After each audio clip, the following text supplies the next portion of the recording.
welcome, my beautiful listeners, because obviously the speakers are horrid, to Coast to Coast. And today, in this episode, we're talking about the worst conference because the Miami Dolphins are not in that conference. So, yeah, the mid conference, and that would be the NFC, obviously. Um, we have two of the most horrid creatures in this podcast. The Niners fan and the Saints fan, I'm sure, are very excited to talk about their teams today. Both teams. I think one of which us obviously is. are not. Both teams of which are not as good as this beautiful flag here, obviously. So, yeah, let's play along. Yeah. As he alluded to, this is part two, essentially, of our NFL 2025 season previews. Last week we did the AFC preview where we talked about The briefly good conference. all 16 AFC teams in the NFL and just like their outlook, what we expect from them, maybe some concerns to look out for, as well as general record predictions or at least a range, of their ceiling and floor. And we're going to be doing the exact same thing today, but for the other 16 teams. In all of them in the NFC, and then at the end maybe very briefly discuss some postseason as well, maybe giving our early Super Bowl previews or Super Bowl picks rather. So, Yeah, that's where we're at. Before you were talking about the first episode, how we talked about the AFC and 16 teams. Mm-hmm. Would you mind telling us what team plays in the FC? Which teams play in the AFC? No, what team? What team? The Miami Dolphins. Okay, beautiful. You can keep going. All right. Yeah. As our lovely introducer today has pointed out a number of times already in 2 minutes. The Dolphins play in the AFC. In do case in you fact forgot. play in the exactly. Point being, if you enjoy this ensuing NFL discussion and analysis, please consider following us and subscribing on the channel, leaving a like, commenting, anything for engagement that will help the show grow and find new people. And also a quick disclaimer, because I did, the initial plan was not to upload these right after recording. It was going to be to upload them a little bit down the road, but I decided to pivot because a lot of breaking news was going on. So just another quick disclaimer, which I recorded separately in the last episode, but obviously a lot of news will break even from when we record this to when it drops in 2 days, and for even further whenever you watch this after that. So some information will be a little bit outdated, but it is up to date as far as we are going to talk about it. So yeah, keep that in mind. Yeah. And another disclaimer. What's the other? The Miami Dolphins do in fact play in the AFC. Play in the Got it. AFC. Got it. Yes. Thank you. Got it. Thank you very much. Which conference? Yep. Which conference was it? Which conference? Yeah. Yeah. The good conference. The BFC? Yeah. The yeah. KFC? Wait. Which conference won the Super Bowl last year? The mid conference. The NFC? Oh. Okay. The mid fucking conference. Yeah. Which So, conference has won more Super Bowls? It's clearly The AFC. NFC has won more Super Bowls. The NFC has No 29 shot. Super Bowl wins, while the AFC has 28. Oh, it's Shit. close. It's a tight race. No shot. The Dolphins might be able to make it even again. You never know. But so Nah, could the well, Ravens, the Bills, the Jaguars, the Chiefs, the Texans. Not the Colts, Bills. That's where you're the wrong. Titans, Not the Bills. Not the Bills. The Steelers, the Bengals, the Browns, the Chargers, the Broncos, But if anything, the Raiders, Jacob, the Patriots, the only Jets. reason why that chart is slated that way is because the Bills are a poverty franchise. That's the only reason why it's like that. They had 4 chances to break the scale, and they fucking didn't. But of course, they didn't. So, yeah, poverty franchise Dude, stays poverty. I saw a meme, and it was a picture of Snapchat DMs, and it was 4 girls at the top, and it was 4 girls that all had left him unopened, and it said, "I went 0 for 4. Call me the Buffalo Bills." Real I shit. saw that shit today. I don't know who That's what the damn- joke is. that or using Snapchat in the big 2025. No, real The shit. big 2025. But without further So, ado, so let's get yeah, into it. without further. Which do we want to start with the worst team in the NFL? Let's start with the worst team The in the worst NFL. team in the Yeah, yeah. NFL. Take us to the south. What do you mean the South? This is not the worst team in the NFL. This is the Giants, you know. Uh, yeah. No, We got this is Demario definitely Davis. We nah, got nah. yeah, we got All right, Jacob. We gave Vitor the floor for a lot of the Dolphin segment. We're gonna do the same with you. Go ahead. Stand on your soapbox. Let's hear it. So me personally, I don't give that many fucks about the Dolphins, but their offense is pretty Whoa, solid. whoa! This came out of left field, buddy. Hello? No, I'm just kidding because he said all the Dolphins, so I Yeah. was, you know. Anyway, so yes, basically Morty, our team sucks. We are bad, so we're gonna be going out there. We're gonna be losing a lot of games. You know, we're gonna be losing them strong. We're gonna play them good. You know, we're gonna tackle hard. You know, play nice, tough football. Well, I mean, We're you gonna make it lost look Dennis good for Allen. our fans, because you know, God bless Louisiana, greatest state to never exist. You know, we're gonna go out there and play some good football. And if Bobby Boucher wants to come back and play for us, you know, we're taking tryouts right now because we need players. But yeah, we're gonna I'm go out suiting there. up. We're gonna win 1 or 2 games and get the #1 overall pick next year. And we're gonna take Garrett goddamn Nussmeier. Sounds Are excellent. you suiting up? Are you suiting up for the Saints, Jacob? No, because I already have back pain and CTE, and I don't want to have more. And he wants to be a chef. Yes. Okay. Well, Now, that being said, if they need someone to go out there, you know, be a long snapper, you know, take a couple QB knees, I can do that for a couple hundred oh thousand yeah. dollars. You could become a backup quarterback. You know, it's the easiest job in sports. We talked about this. True. Yeah. True. I'll stay out of the massage parlors too. They won't have to worry about me. Yeah, that's probably a good thing to stay vigilant about.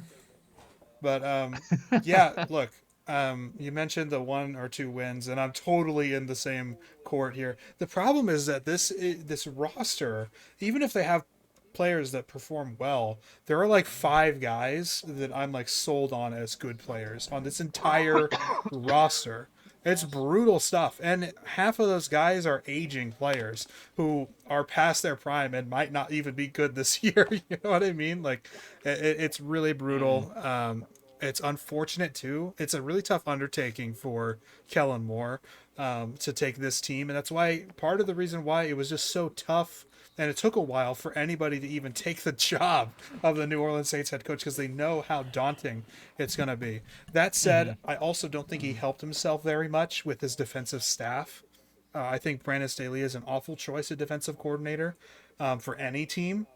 Not to mention the Saints right now. I really don't understand how Brandon Staley keeps getting like relatively high profile jobs in the NFL. He's coached some of the worst defenses in recent years. And yeah, that's really disappointing, I would say.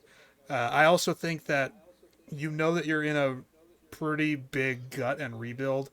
I don't know if I love spending a second round pick on Tyler Shuck in the first year of that when you are contending for a top 5 pick and likely one of those quarterbacks. I understand you don't want to like just throw in the towel and give up on one season, but you know you could figure out if you actually have a backup quarterback, like a quality backup in Spencer Rattler or something like that, as opposed to taking Tyler Shuck, who is a kind of in a similar spot, I would say. Not in play style or anything, but I think that he's going to give you about the same production this year as a guy like Rattler would in this offense.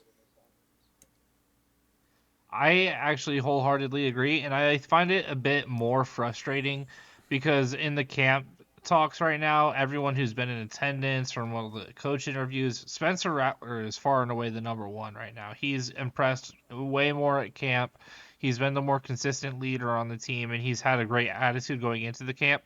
So if you are so confident that one player is going to be your starter, why on earth did you spend the 40th overall pick? This wasn't a late second round pick. It was the 8th pick in the second round. And you spent it on a quarterback who's going to be a backup, who's very injury prone, who's already 24, right? 25, I 24, think. 23, 25. Yeah, he's old as shit, injury prone, brittle.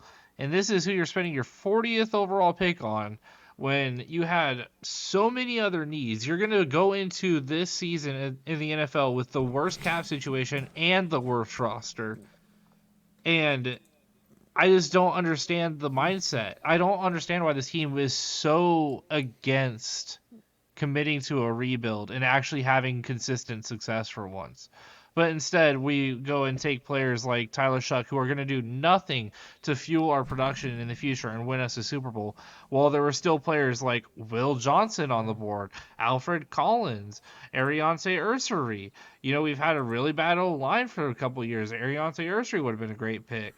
JT Tuimoloau, Terrence Ferguson, if you wanted to upgrade at tight end. There's also the guy who went to the Browns. Can't think of his Harold name. Fannin.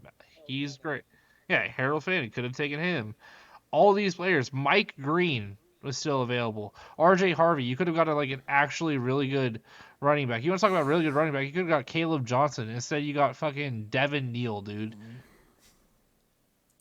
I just Yeah, and we talked about I it in can't with our this we team. talked about it in our draft tier list and initial reaction episode 2, but we were left very confused and unimpressed by their draft class as well.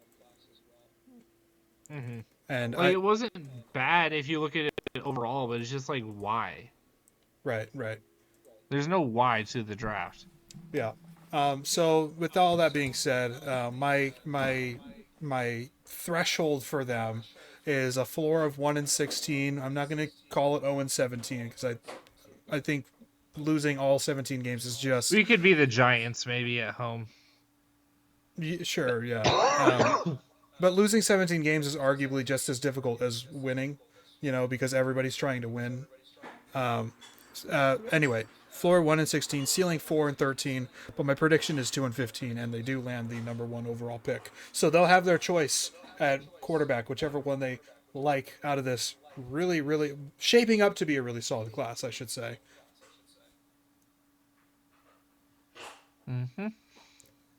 So hopefully we actually make the right pick. Yeah. All right.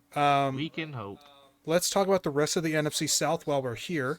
And let's go in the completely opposite direction and talk about the Tampa Bay Buccaneers, who a lot of people thought, including myself, a few years ago, that they would be heading toward maybe not a rebuild, but a retool for sure.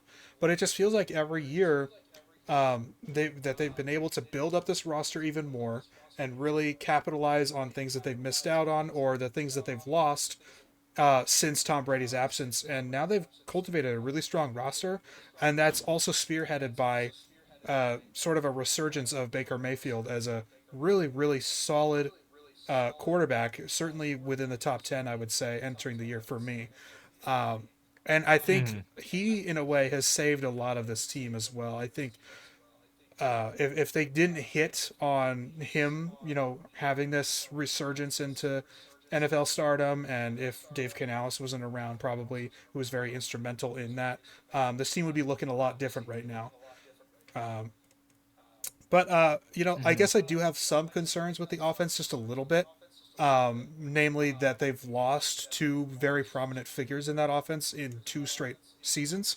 Not that I think that somebody like Baker will take a huge step back, more so that maybe the efficiency is a little bit weakened this year. Now, am I predicting that? Not necessarily. I actually think that they have kind of a cakewalk of a schedule, despite a first place schedule. So I still have a really, really solid threshold for them, with a floor of 10-7 and a ceiling of 13-4, but a prediction of 11-6 and the 3rd seed in the NFC. I actually think they might be contending for the 1 seed this year. They have a really well developed roster. There's no real holes on this team. It will go to see what they do offensively as far as who their targets are going to go to. Is Mike Evans going to continue to be the one? Are we going to see some of their rookie guys step up? But all things out of camp are pointing to Emeka Egbuka being a shining star. So I'm looking forward to seeing this offense run at full speed with Baker Mayfield at the helm. Yeah, they should be a fun team at the very least. Bucky Irving broke out in his rookie year last year. They have a lot, outside of Egbuka, they have a lot of other slot receivers. So I'm interested to see how they balance that out and if they give a lot of really creative looks. That'll be interesting. O-line is really solid, just have to stay healthy.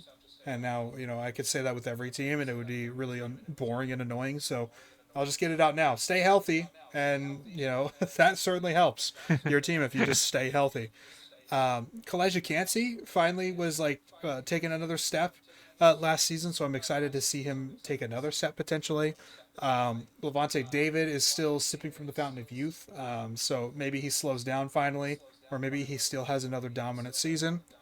Yeah, those are most of my takeaways. I guess the one thing that they need to be vigilant on is just trying to always stay 1 or 2 steps ahead of this division, because a couple of the teams that we're going to talk about in just a second might be creeping up, but they're still not quite there. But again, if the Tampa Bay Buccaneers slip up, an opportunity can come upon the Carolina Panthers or the Atlanta Falcons.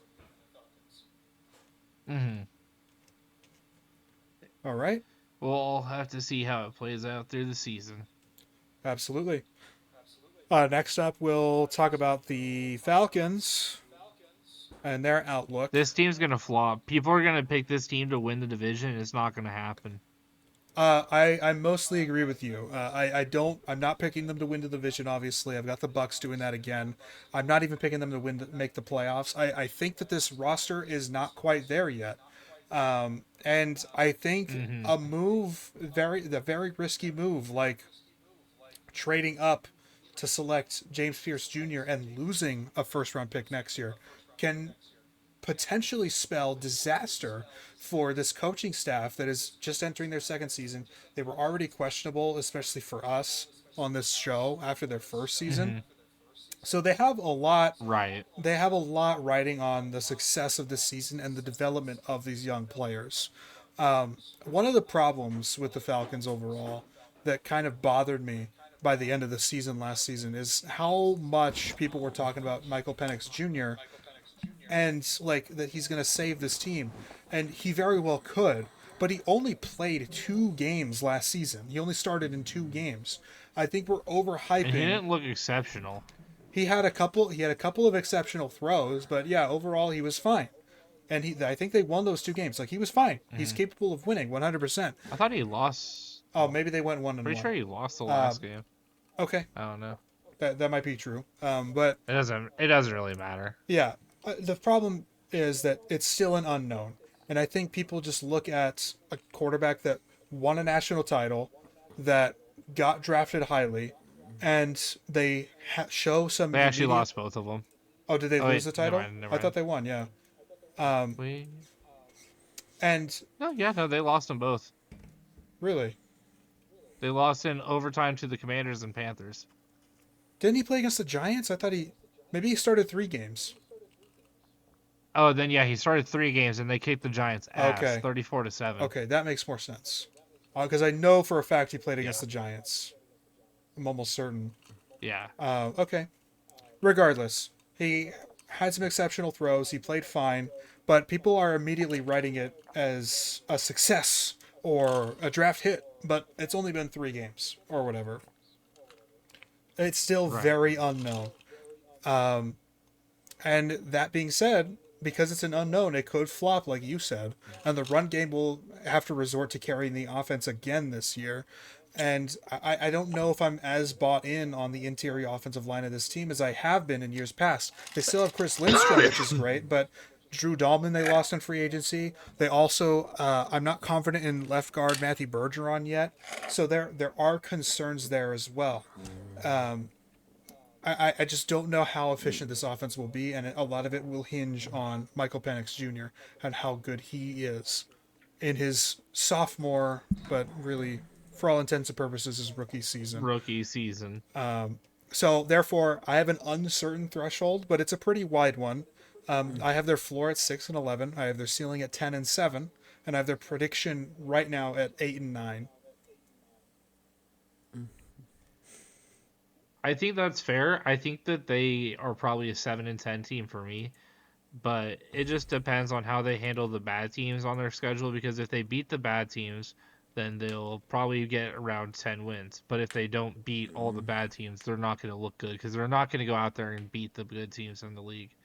They're just not built to win against them. They have too much inexperience on their defense and not enough go-getters and like playmakers in positions that matter. AJ Terrell is great. Jesse Bates is great.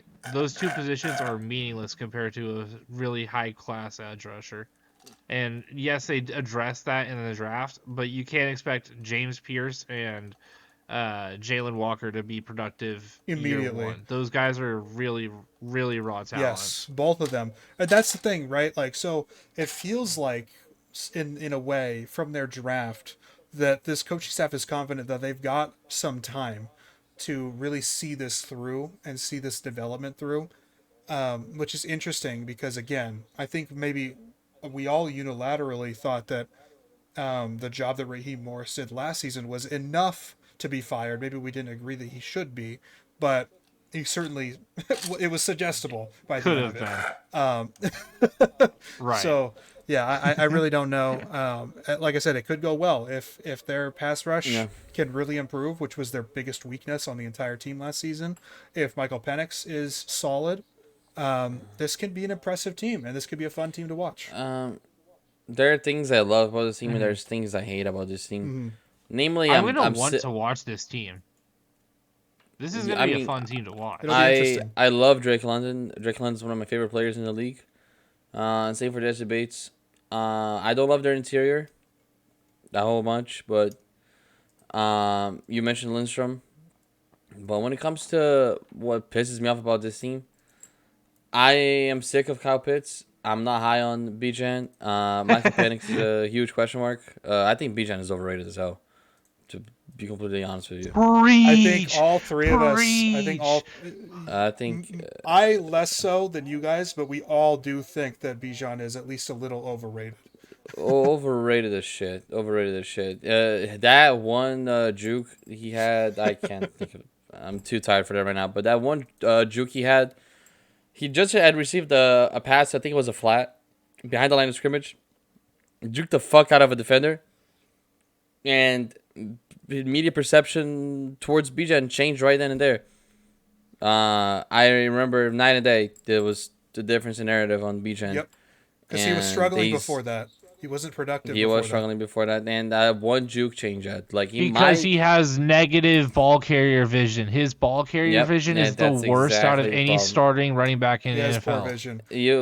He's like the way he's talked about. You would think that he's should be a consensus top 5 running back, which he seems to be. But like you can't compare him to a Derrick Henry of sorts, a Saquon. I mean, right.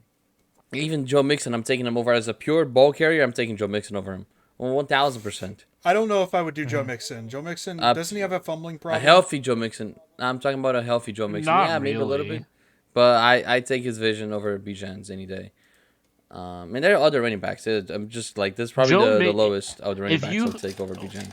Well, this is also really telling is if you were inside the 5 and you had to like run the ball 3 times to get it in the end zone, you're taking Joe Mixon over Bijan, and it's not even close. Not even close. In that situation, you're taking Joe Mixon without a doubt.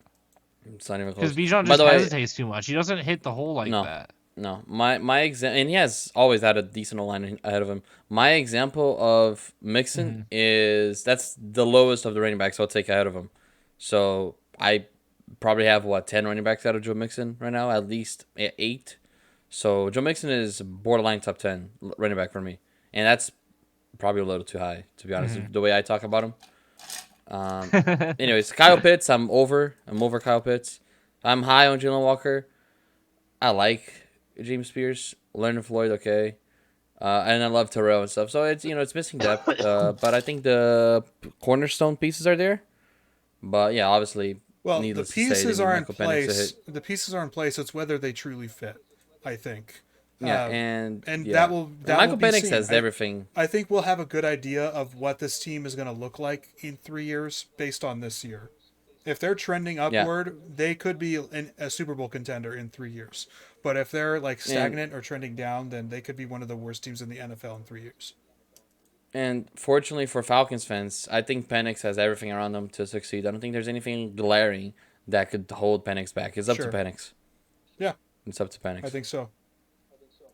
Okay, I Hmm. that's Atlanta. And for I think my Penix should have range, a pretty fair, easy time as a rookie. I think his situation is very favorable. That I being would said, think he needs so. to shut up about Kyle Pitts in the fucking interviews. Swear to He needs to God. stop being like, yeah, dude, Kyle Pitts is getting all the targets, man. He's doing so good out there. Now, Like, dude, as fuck much you. like Fuck you. even though I gave Kyle Pitts a lot of shit, I was extremely high on him coming out of college. So I'm upset to see that his career came out like this. But Mm-hmm. so far it is what it Right. is. The 49ers So should far it trade a is what it fifth round is. pick to get Kyle Pitts. I was really hoping Dolphins would have done some similar shit in the offseason. Real quick, But because you were yeah, away. that's- Okay, first, quick record prediction or range prediction, and then I want to get your quick thoughts on the Buccaneers as well, because we did talk about them. okay. Well, Saints, there's absolutely nothing I'll say that you guys didn't say already. So sorry, Jacob. Um, Eh, hopefully someone has to have Rattler, hope, and it's not me. hopefully Rattler becomes your savior though. I like him. I hope Um, not. Dude, the last thing I want, dude, the Saints are such an incompetent organization that if Spencer Rattler gives them hope, they will not take a quarterback in the first round, and that cannot happen. yep, I yep. cannot live in a world where we do not take quarterback in next year's first round class. Um, yeah, the same thing for me. The Dolphins not taking a cornerback next year. It'll be asinine. Um, so first I'll say my score prediction for the Falcons. I'll say their floor I think is 7-10, ceiling 11-6. Um, Tampa, I love the way they constructed this roster. It feels like they don't have any glaring weaknesses anywhere. I like Yancey a lot. Anthony Walker, I saw him in Miami. He can play every down. He's not the best passing linebacker, but I do think he might be an upgrade over KJ Britt for that scheme. I don't have to speak on Winfield. I like McCollum. I like Jamal Demon, but it really comes to the offense, and I think they'll be fine without Cohen. To be honest, I think I didn't love the Ekbuka pick at the time, but I think it makes this offense look so much better with Ekbuka in it because Godwin it's kind of paper, and who knows when Evans is gonna start falling off because at some point he's gonna start falling off. And I think that's the perfect mentor for Ekbuka, who actually been getting a lot of good praises in camp. Mm-hmm. Looks super polished already, and I don't have to speak on the O line. I love Graham Barton. Wanted him to be in a Dolphin uniform out of this draft, and maybe tight end is a need, but they're okay.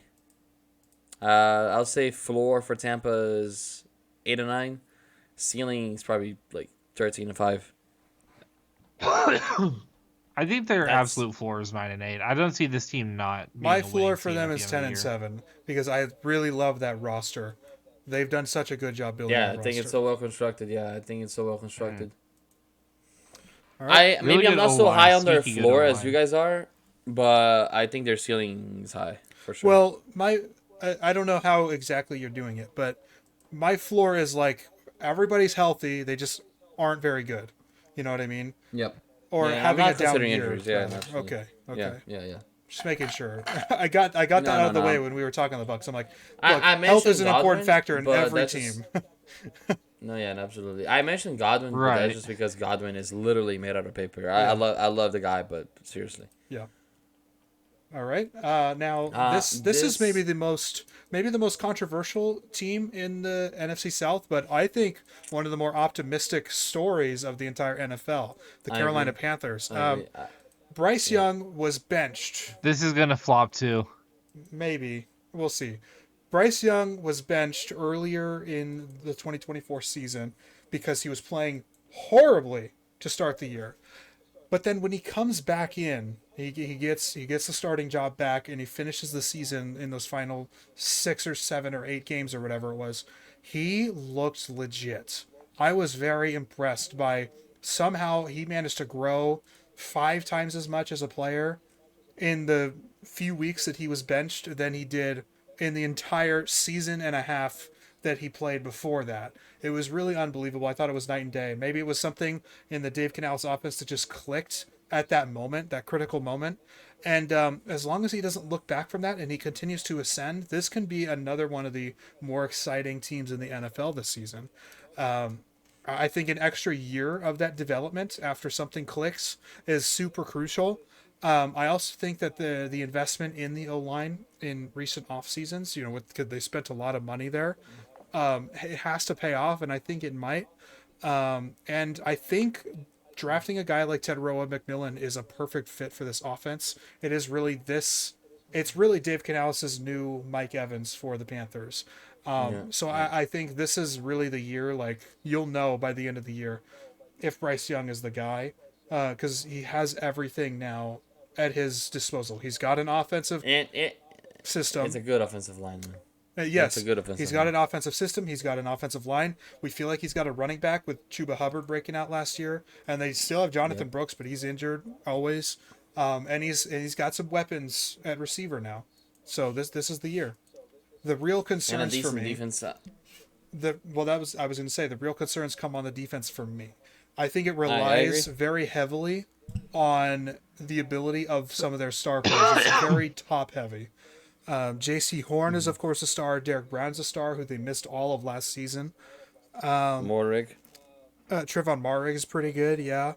But other than that, like they're relying a lot on rookies. They're relying a lot on veterans and a lot on people that this will be their first year in the organization in general, whether it is a rookie or a vet.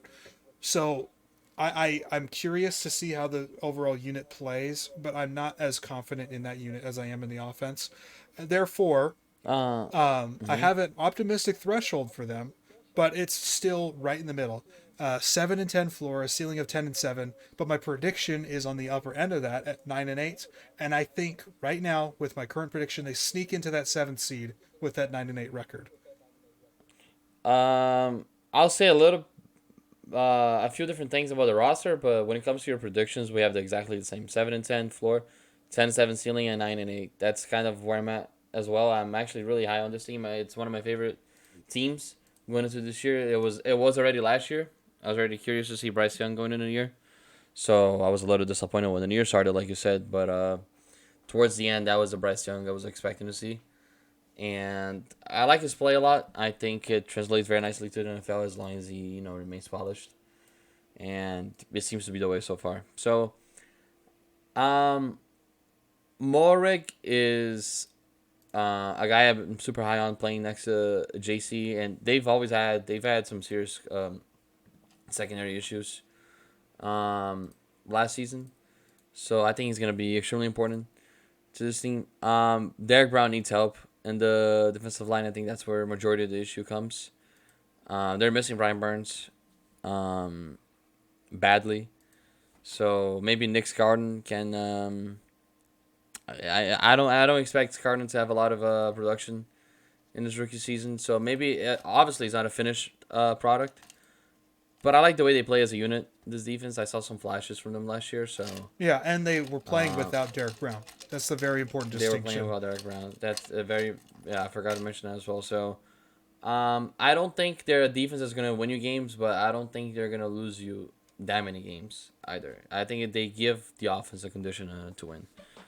Yeah. All right, Jacob, let's hear the dissenting opinion. So I just think that this roster is constructed of a lot of B minus talent, and when you have a lot of B minus talent and only like one or two guys who are like go getters, what happens is you typically have a high floor, but you don't have the highest ceiling. So I would agree that this team is probably gonna win around 7 or 8 games this year. But whenever I just did my like playoffpredictor.com prediction, I had them at 6-11. I think that they have some pretty tough away games against teams that are in the same section as them that they could win, like games like away games against the Jaguars, Cardinals, um, and Falcons. Obviously, as in division, Hmm. I think that those are games that they could win, that could boost their record. But for me, I have them losing. Um, and actually, I'm gonna switch it. So I have them at 7-10 because I had the Jets beating them in Week 7, but I think that was just a forced pick. So I have them around 7-10 as well. Okay. Um, Like I said, quick pretty high floor, but not super high ceiling. quick comment. Yeah. Go Um, for it. the Houston Astros are now engaged in trade discussions with the Marlins for ace Sandy Alcantara. That's probably what Uh, they needed, right? Another starter. Do you guys think I think that yeah, that should be pretty helpful for them if they can get him. what could the Marlins get in return Not through sure. prospects? I don't know enough about the Astros farm. What really Yeah, I happens? would have to take a look at What really them. happens with the trade deadline and stuff? When you hear all these prospect names pop up, if you're really into the sport, what you'll do is, because you've never heard of them before, you'll look them up after you hear their name, and then you'll look at all the stats, and then you have an idea. It's it's not that it's difficult to know about every team's farm system. It's just so much work, and it's so tedious to look at And listen, every team's it every sounds player's savant no, it page. sounds worse. It sounds worse than NFL in that regard. Oh, 100%. Yeah, you're Yeah, keeping track of so many players. That's why I only really keep track ever of the Giants farm at one time, and then when I hear prospect names, I'll look them up as they go. right. Yeah, I started watching the MLB before the NHL, and I know far more players in the NHL than I do in the MLB. Yeah. Well, it's a little easier. I mean, NHL also kind of has the like massive minor league system, but They their do. rosters are way smaller than Yep. baseball. Well, actually, no, they're not. They're around 26 men as well, aren't they? 26 seems like a lot. I don't think it's 26. But you usually have I three think three sets, maybe three Do you have sets some and like stretch I think your two extra roster limit goalkeepers. for the NHL team is 24. I think it's 24 24 is the max. for your like Okay, so it would be roster. like Yeah, four sets 23. and 23 limit. okay, that makes sense then. Four but like lineups and three keepers basically. and then your Yeah. defenders. Yeah, Well, yeah, but you go out in fives, but no. so you have four sets of five Regardless, and three keepers. with baseball, there's like 5 or 6 different levels of leagues that players could be at, whether it's like your facility league, your quad A league, your or not quad A league, sorry, your high A league, your low A league, double A, triple A. There's so many different teams that have all these different talents and prospects that are gonna be eventually in Major League Baseball, and some won't ever make it to that point. And so it makes complete sense that you wouldn't be able to keep track of all the players associated with that Mm-hmm. sport because the talent pool is just so wide for you to keep track of. Yeah. Okay. All right. We'll move on to Next team. the NFC North. Uh, and we'll start with the Vikings. Anyone want to take it away first? I can I start. am in on this team. This team is going to win the division. I Okay. am fully confident this team is winning their division. They're going to win 11 games, and they're going to be the 3 Wow. seed in the NFC. Can I tell you one thing? No. Go for it. I'll say okay. I'll say two things. I think this division said is one the most. I'm sorry. So you give him one thing, he takes two. You give an inch, they take a I mile. think Go ahead. You already said your one thing. Your Uh, one thing that you said was that you're going to say two things, so you can't I say think anything. this division is the most unpredictable in the league. Like it could Yes. literally go to complete shit. Yes. And I feel you that way know, about the NFC West. I have I'll say a hot take just to say a hot take just to be fun. Uh, I want to see this team go in last place in the division. Like how insane would it be if the Vikings went last in the division? I don't think it's insane at all because we're going to talk about the whole division right now, but every single game is within one game of the division. Yeah, yeah. I'm not Literally. high on McCarthy, man. I know you guys are.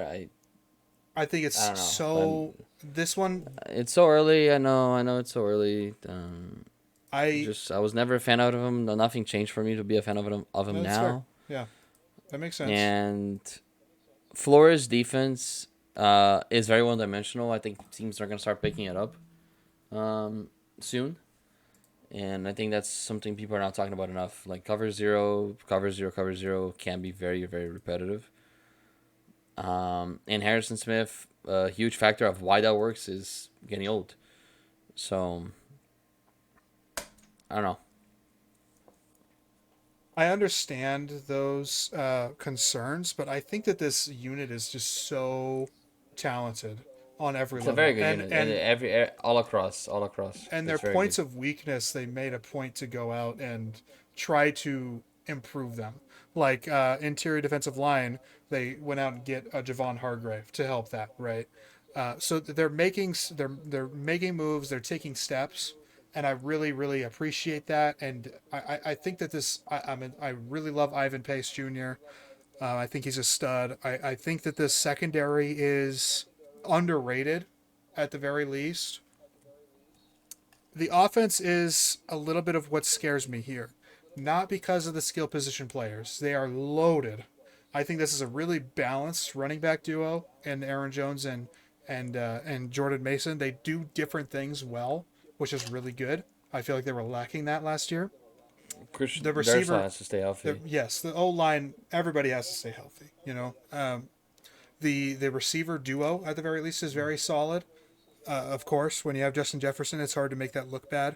Ty Felton's an interesting choice for receiver three, but they've got guys that I think will be interesting to see rotated in and out of this offense at receiver three.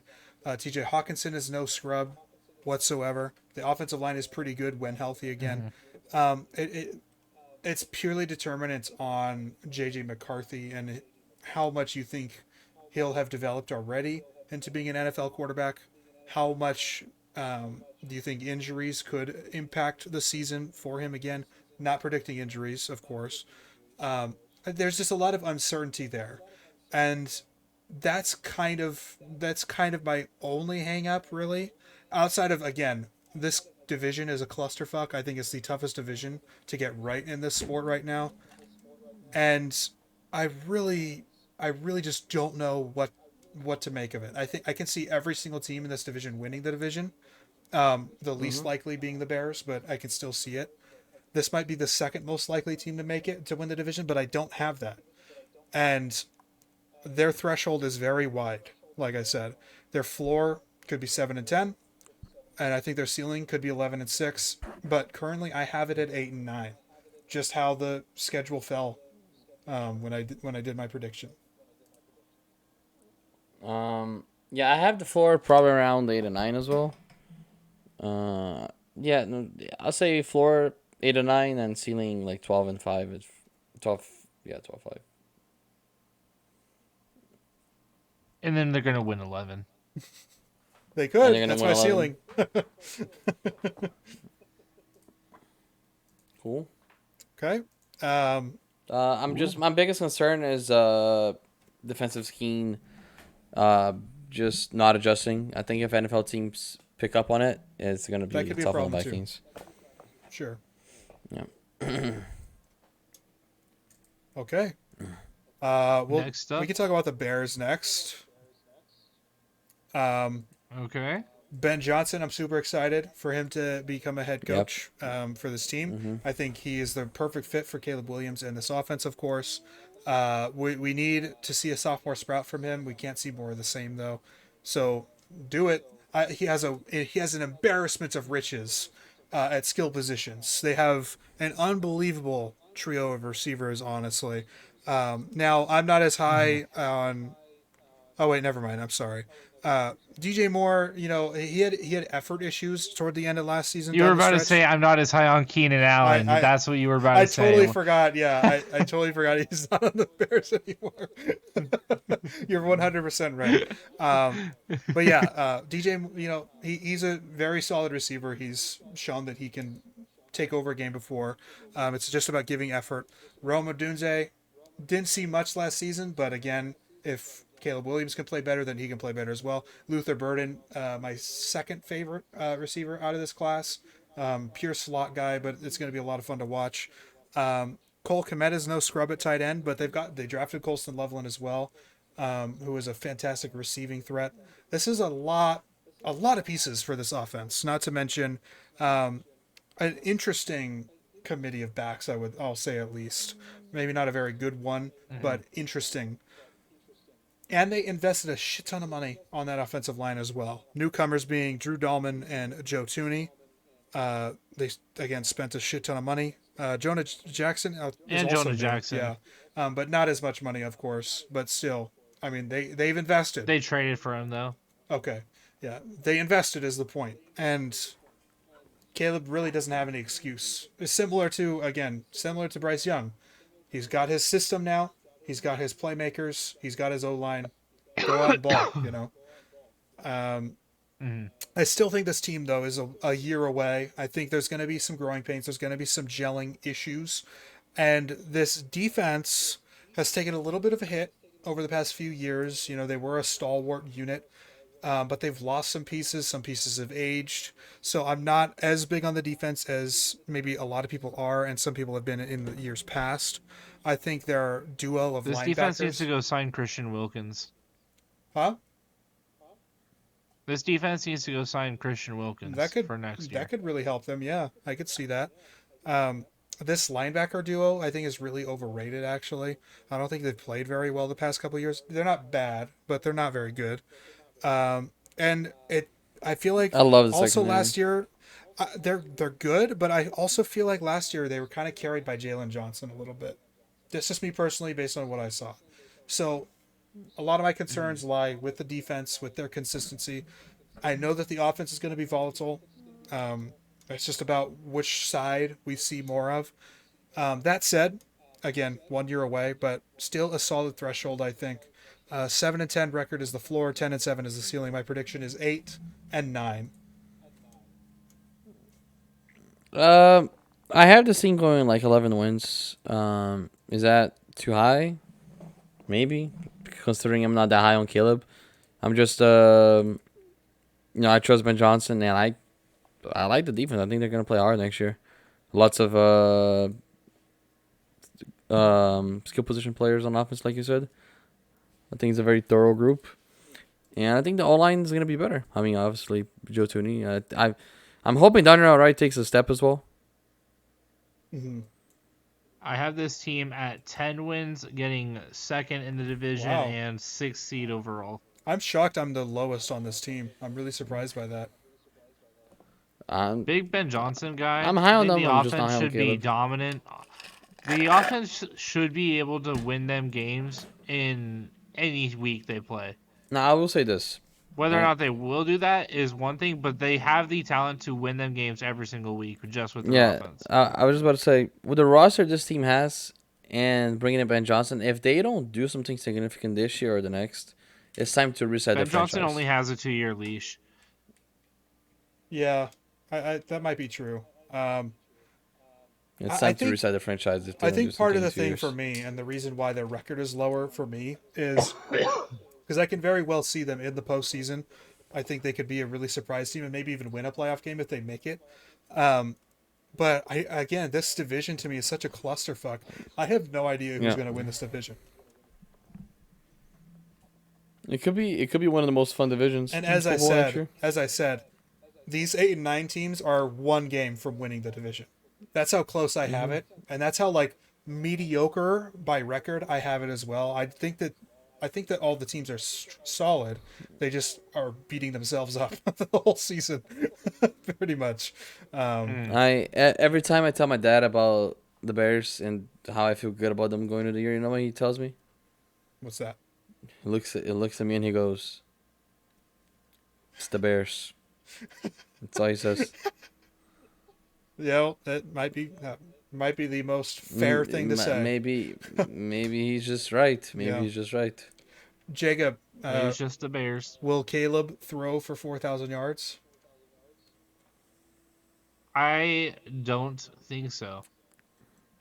What's his number? I What's think the he number? throws for like 30. I think it's 3750 Okay. with like 32 touchdowns. Okay. Wow.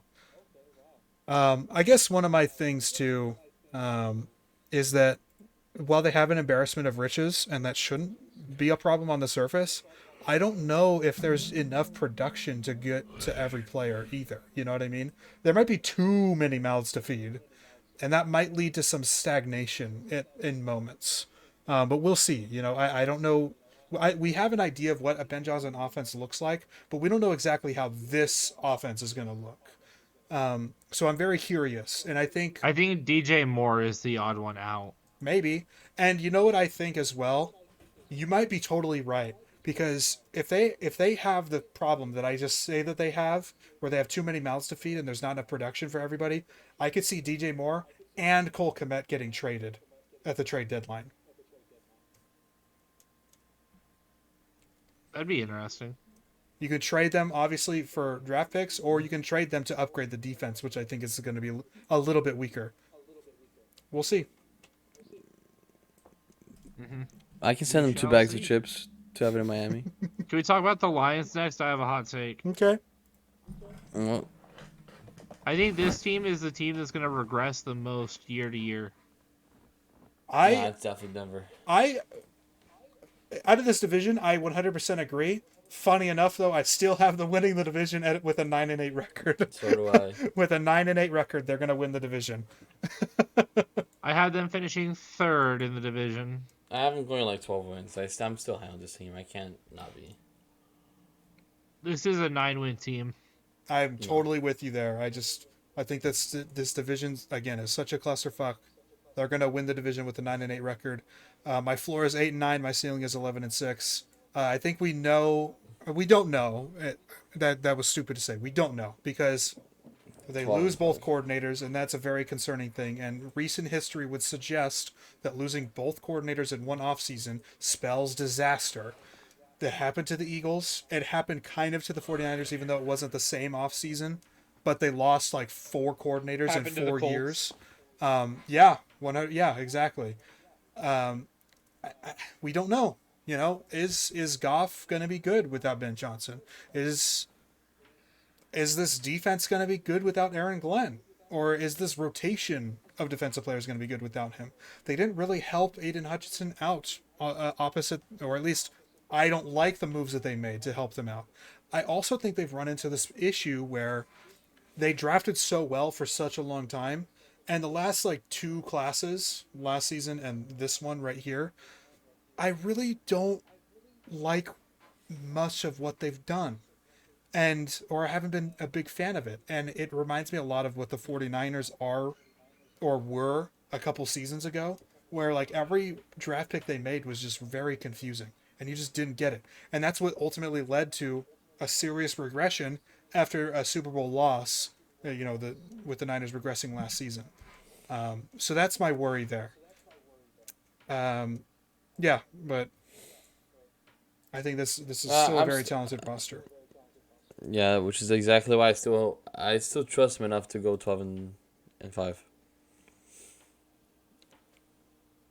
Okay. I don't know, man. I'm not a golf guy. Well, and he might suck this year. I could see it. I could. Goff is better than your guy right here. Yeah. Proofy. I opened it up with the worst team in the NFL. I could not be more aware of how bad the Saints are. No. Thank No, you. Jordan Love. I'm talking about love. I'm talking about love. Oh. I would rather have Love than Goff. Okay. I'd rather have Goff. You're telling me like someone sends you a fantasy straight in a dynasty league. It's like I'll give you Jordan Love for Jared Goff straight up. I'm taking Jordan You're not Love. taking that? First off, we're talking fantasy. Well, I I'm mean talking that's about that's you're the talking about closest. fantasy. I'm That's talking that's about the closest we're ever going to get to actually making this decision in real life. But it's different evaluations. In fantasy, I would rather have Jordan Love, but not in an NFL team. Why? Fantasy is a reflection of production, if anything. I just watch golf more, and it just passes the eye test That's more. fair.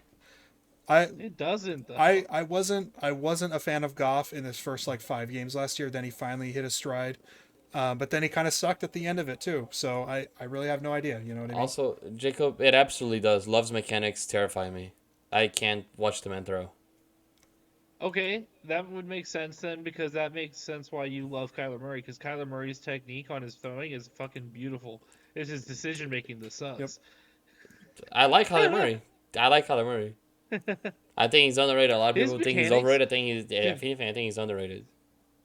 Kyler Murray's mechanics, look it up. There's a video that breaks it down. It is glorious. The amount of velocity that man generates on a ball at the height He of throws a 5'10" quality ball. is insane. He throws Yeah. a very quality football. He's got them baseball hips. Mm-hmm. I don't like his receiving room for the Packers. I love the Matthew Golden pick. I had it mocked in my final mock, and I think it makes total sense. Didn't they have the most drops in the NFL last season as a group? Like they still have drop issues, and that's why it was so desperate. Was it this or the Chargers? I think or it the was the Dolphins? Packers. One of those two. Because Wicks on like 13 receptions I thought it had was the 7 Packers. drops.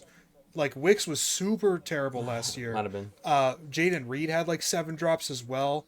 Dobbs had a few. Like they led. I think they led in drops, and it wasn't really close It might have been. either. It might have been. Anyway, either way, I like the defense a lot.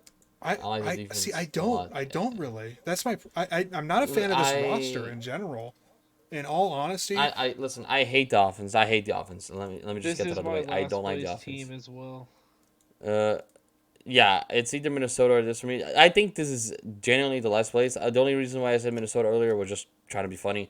If I had to actually say the last team in this division, it would be the Packers. Well, that's 'cause Nothing you know this offense Minnesota's inspires gonna me. win the division. Aside from Josh Jacobs and the Golden, because I like Golden. Defense, I like Gary. You're I like scared Kenny. of JJ McCarthy greatness. I like Edrin. Obviously McKinney, but yeah. yeah, I've got them in an 8-9 record as well, but because of the tiebreaker in last place in the division. The floor is going to be identical to the Bears and nearly identical to the Vikings. 7-10, ceiling 10-7, but my prediction is 8-9. I'm not sold on the offensive line at all. I don't care how much money they threw at it, how much money they threw at Aaron Banks, who was terrible, and you gave him $72 million or whatever. Fucking ridiculous. I don't understand how he gets that money. I'm totally with you in hating Jordan Love's mechanics. I could count probably on one hand how many times he threw the ball with both feet planted last season. It feels like every time he throws the ball, he's jumping or he's on his back foot or something. It drives me nuts, and it's why a lot of times, like, it's not even a bad decision. It's just the ball doesn't go where it's supposed to because his mechanics are totally off, and he needs to figure it out. And if he does figure it out, this team could be pretty good, I think. But am I counting on him to figure out? Not exactly. Not until I could see it. I got to see it to believe it, you know. I'm really weary about the cornerback room. You guys know I am not a fan of Jair Alexander. I think he's quite overrated. But I think that his absence is very present on this depth chart here. That said, there is a level of confidence that the team must have in these guys to let Jair go. So there is that to consider, but I just don't know. Carrington Valentine's a dog. Fair enough. I like Big Xavier Carrington McKinney, and that's Valentine about it, guy. if I'm going to be totally honest. All right. My ceiling is 9-8. Floor is like 6-11. Honestly. Okay. I have them at 6-11, so Really? that's Wow. my floor. Again, You're I'm, always a Packers guy. I'm surprised that I'm the highest on this team. That's interesting. It's the Vikings division this year. I'm telling It you could guys. be. They were my second place team, I think. Yeah, I'm second. preaching the I mean, choir tied for here. second, but All right, let's move to the NFC East. We'll start with the New York Giants, New York Football Giants, which we talked about or mentioned a couple times already. Um, yeah, I saw a recent Fox power ranking. I don't know if you guys saw that. One of the most atrocious dog shit, horse shit power rankings I've ever seen in my life. And the Giants were at 26, 25, around there. And that was criminally high. They have one good thing about this team, and that is absolutely it. That is it. They have nothing else. What is it? I mean, front seven. And I mean, honestly, just a D line. Not even the front seven, just a D line. Okay, but Malik Neighbors is there too, man. Who's throwing them the ball? Russell Wilson, Jameis If Winston, Jameis Winston, Jackson Dart. if Jameis Winston started at quarterback, this team would be so much fun to watch. Listen, I like Neighbors, but I think we're jumping the gun on them. Like, let's calm down a little. NFL world. I'm with you. I've I like said how it he here said this before. team has. Wait, Anthony. This guy said this team has one good thing about him, or about them, and proceeds to name a 7-position group or 7-player first off, position I didn't group. say front seven. I changed my stance to D line. I will. You I'll said say, front I'll seven. say No, you front seven. definitely said front seven. I'll say front. No, he did. He did rescind. He adjusted it, but I will say front seven. I like this front seven a lot. I mean, Bobby Okereke is a great linebacker. I think- what are we talking I about think this here? is a top 3. Paulson Adebo, Javon Holland, Tyler Newman. That's a good secondary. Deontay Banks. What are we talking I about? think this is going to be a top 10 defense The in whole the NFL. defense is good. I think this is a top 3 front 4 Oh, yeah. in the NFL. Top 3 front 4, top 10 defense overall. The defense is what kept them in certain games last season. It's going to be even more apparent this season because they're going to win more games because they have at least a little bit more You guys, on offense.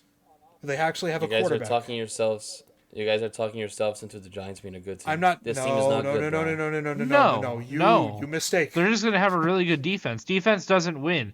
I have them winning 3 games. They are just. It's just they have a good defense. That's kind of crazy. 3 games is kind of crazy. I was gonna say you Why is that crazy? you misunderstand me. My ceiling. Go ahead. My ceiling is You have them 8 what? wins. Winning 5 games? Your ceiling is 8. My ceiling is 8 wins. Floor is 5. I have them winning maybe 6. That's exactly my prediction. 5-12 floor, 8-9 yeah. ceiling, 6-11 record. I don't like the O line. It's fine. Before It's not very good. It's league average. No, it's not very good. It's not very good. Yeah, Malik but Neighbors- who do I switch them? See, this is the problem though, because I have them at 3 wins. I guess I the only game that is like switchable is the Saints. If I hadn't beaten the Saints, then they're a 4-win team. But like, listen to this: they lose to the Chiefs, the Commanders twice, the Eagles twice, the Bears and in Chicago, the Packers, the Lions in Detroit, the Patriots in New England, the Niners, and the Vikings. Like, who are they beating there? The Raiders they're not beating. I have either. them stealing some games is part of my thing because I think the defense will be good enough to Okay. keep them in them. It's just about the offense being See- productive. So I do have them beating the Chargers and the Saints.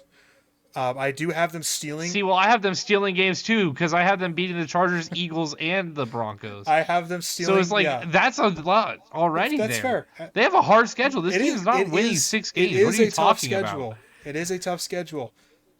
I have them stealing a game from the Eagles as well. I have them stealing from the Bears. I have them stealing a game from the Vikings, and I have them beating the Cowboys in Week 18. No, this team is not that, dude. Brian Dable's getting fired. I bro. think This he's is getting a 3 fired win too, team. Yeah. but Brian I think Daboll's getting 3 wins is a fired. little low. That's all I'm suggesting. I'm just saying I have to give them 2 steals to get them to 3 wins. Okay, that's fine. Just the one thing. There's I wanna only say one about game where Neighbors, they will be a favorite in, and that's against the Saints. Maybe that might be true. for good reason and for good reason. Yeah. The NFL world tends to like be super high and super long players super fast. I've said it here before, and Neighbors is just the same thing. Like, yes, he's good, but I've seen him being top 5 talks. Well, look at Michael That's Penix too. I mean, he played in 3 games, and he's like, "This Yeah. guy's gonna save the Falcons." Like, Yeah, I mean, Love went through the same thing. Yeah. Um, he did. People still haven't same let thing. go, either. CJ Stroud went through the exact same thing. Herbert went through the exact In same fairness, thing. C.J. Stroud Bryce Young had a is full going through the season. same thing a little bit. Yeah. In fairness, Justin Herbert also had the best rookie season of all But time that's at that when, but point. that's when, exactly. But that's when people should have learned. But that's when people should have learned that one season is one season. He So did don't that, use it as an example. You're like, people did it with Justin Herbert. They'll and do what it to happened after Jacob? anybody. He only fell off, dude. And then people see 5 games with Jordan Love and are ready to crown him at a top 5 QB. Like they Okay, should have learned listen. right there, bro. We all know that Herbo. We all know that Jay Herbo is a stat pad machine, but he is a good quarterback. He is a He's a top good 10 quarterback. quarterback. He's a good quarterback. He's not an elite quarterback. Like we have to stop that combo. He has the potential to be an elite quarterback. Yes, He's not an elite if he had quarterback. 1 ounce of clutch in him, he could be, but he's not clutch at all. He's not clutch at all. He's not an elite quarterback. He can be. I'm not know- saying he you know can't. what's But crazy? he's just not. You know what's crazy, and we all agree that it's crazy, and we've talked about how crazy it is several times, and we will talk. Maybe no, we won't talk. I won't bring it up, but that Jordan Love had 5 games where he was good, and people gave him top 5. Brock Purdy's had 3 years of very good, and people still can't give him top 15. Because It's because crazy. he wasn't picked in the 7th round. That's Because he was picked in that's the 7th round. Dude, only this- reason. Yes. Yeah. Yeah. And this is the most telling thing ever, is that people don't bat an eye at the Trevor Lawrence contract, but the Brock Purdy contract is a problem. Yep. If Brock Purdy was a number 1 overall pick, no one would give a flying fuck. They'd say, hey, he went to the Super Bowl in his first year starting. He has been nothing but successful. Or sorry, he went to the NFC Championship and then he went to the Super Bowl. Yep. Right? And- That's how it went? Yeah. Yeah, Yeah. so we have a guy who's been to the championship game of his conference twice. He's won it. He almost won the Super Bowl. Actually, in the Super Bowl, every time that he left the field, his team had a lead in the game that you need to win, to win the championship. He had that level of like good play, Yeah. and people are still like, they just gave him $45 million every year. Really? They're giving him 22% of their cap. Really? a guy. No, like they're acting like that's a lot of person's- money You know, a for a guy who person's got you take to the Super Bowl. on Brock Purdy to me is very telling of their ball knowledge. Like I have this guy over a lot of NFL quarterbacks. I can't emphasize this enough. I would rather have Brock Purdy over Justin Herbert. Like I cannot emphasize this enough.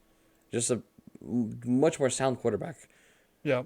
Would you rather have Brock Purdy over Tua? Yeah. Why are you asking me this? Of course. Okay, good. Okay, good. Okay, I didn't know if you were going to be Homer enough. No. No. Oh, thank God. No. Brock Purdy in his first career game beat the Dolphins. My team made your quarterback. If anything, you should be thanking me. Yeah, exactly. Fuck. That's hilarious. Anyway, we're not talking about the Niners Pretty right sure now. the Bears breaking Trey Lance's leg made your quarterback. But one thing Yeah. I'll say about Tua, Jacob, to give some praise to Tua because I still have faith in him. Last year, even really past years, Miami with Tua and without Tua is a completely different team. Like it's abysmal the difference. Like that team Yep. cannot function. I mean, on yeah, either you're side. right. But that makes it even more annoying that Tua won't just wear the fucking Guardian cap. Like, I dude, don't. wear the I don't goddamn think. Guardian cap, Yes, man. yes, but I don't think the Guardian cap make or breaks his stay on the field. You know, I don't think he's just gonna be. It's about his decision Untargetable. making in the No, moment. but you should take your fucking precautions, dude. It's like he's like those people during COVID that just refuse to wear a mask. I will not wear a mask. Wear a I don't mask, care if but it they keep helps. getting COVID. Yeah, Yeah. I don't care. They don't help. They don't help. Yep. A week later, you're on a ventilator. It's not funny, but it's a Oh little my funny. God. But I cannot emphasize it enough how much I'm hoping that he stays healthy again because the 1 year he had phenomenal stats. Sure, yeah. What team is this? The Dallas Cowboys. The are up Cowboys. next. Cowboys. I'll say America's team. such a top heavy roster. They have a lot of talent on this roster, but there's no depth in any spot whatsoever. No depth. And so if people go down, I'm so pissed that this team doesn't have Tyler Biotish anymore. yeah. Do you guys think people are overreacting to the George Pickens signing? Because I think people are overreacting to the 100%. George Pickens signing. 100%. He's He mid. looks really good in camp, though. I think Dak he's, Prescott he's will easily actually one of help the him. most overrated players in the league. He is overrated, most Easily. certainly. I think Dak Prescott will actually help him. Dak though. is overrated. Yes, Dak he is is, overrated, but yes. I don't know. This could be a symbiotic relationship. You know what I mean? Um, I Yeah. just don't. Yeah, my problem. Ooh, Siobhan Revel. We like that pick. Yes, love that pick. I just don't like the depth at all. And again, not predicting injuries, but if anybody goes down that's meaningful, like the season's over, you know. And that I just hate the way that they Yeah. built this roster. Coaching is obviously a weakness. You got Schottenheimer as the head coach now, and I just not bought into the offense. I'm not bought into this rushing attack that they've decided to like just pick, yesteryear's potential players. And as much as I'm a Javonte Williams fan, he just doesn't have it. And I just don't I don't see the vision there. CD Lamb is tremendous, of course. Um, and He's the again, a goat. full It's season of okay. production from a starting quarterback would be nice. The pass rush is really weak outside of Parsons, and I already have my issues personally with Parsons. I think he's a great player, but he does not give 100% ever, and that's really problematic when your D line is that thin.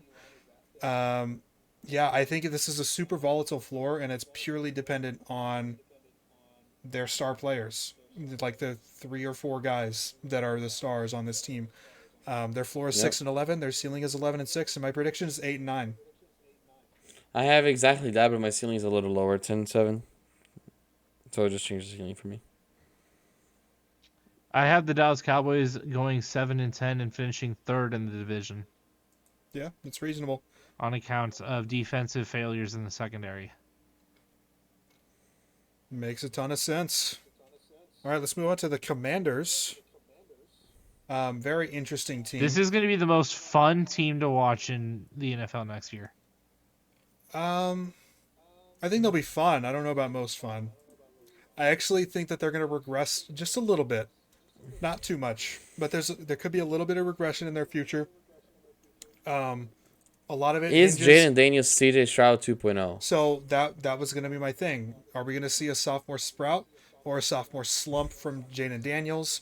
That's a big question to ask. Of course, he was phenomenal last season, and the offense was as well. But we know the tendency with Cliff Kingsbury offenses. The first year it looks really flashy and makes a lot of sense, but as time goes on and it gets more redundant, it begins to make a lot less sense. And down the stretch of a season, it shows a lot of cracks. Last season was the inverse, so hopefully that trend continues for the sake of the team. I'm worried about the rushing offense and the offensive line in general still. I don't think this is a very good line, even with the addition of Tunsil, who is pretty old at this point now. But the rushing offense has to be a lot more efficient if they want to continue to hang with a lot of the big contenders because they're going against tough run defenses. The Eagles have a stout run defense. The 49ers would like to have a stout run defense again, and I think they might this year. So you need a really strong rushing. The Tampa Bay Buccaneers have always had a stout run defense. You need to improve your rushing attack, and they didn't really address it. They got Ja'Cory Krosky Merritt, but I have no clue how much he's actually going to get this season. I'm interested because I think he's a fun player, but we'll see. There's a revolving door at receiver 3, and I think a Cliff Kingsbury offense really needs 3 receivers most of the time. And your receiver 2 was Debo Samuel, and I just don't know if he has anything left in the tank, at least until week 8. He looks heavy. He looks heavy, man. Yeah. And the defense, they didn't do much to address the run defense, so I think it's still going to be bad. They're still small in most areas on the defense, so I think they'll be fine.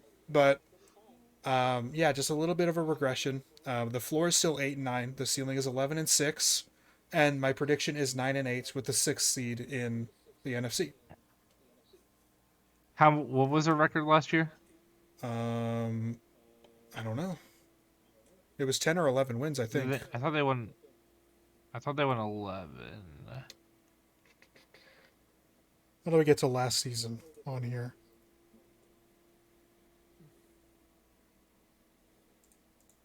Uh, 2024. Scroll up. You pass it. Right side. What the fuck? Why is it not filled in? Fuck this.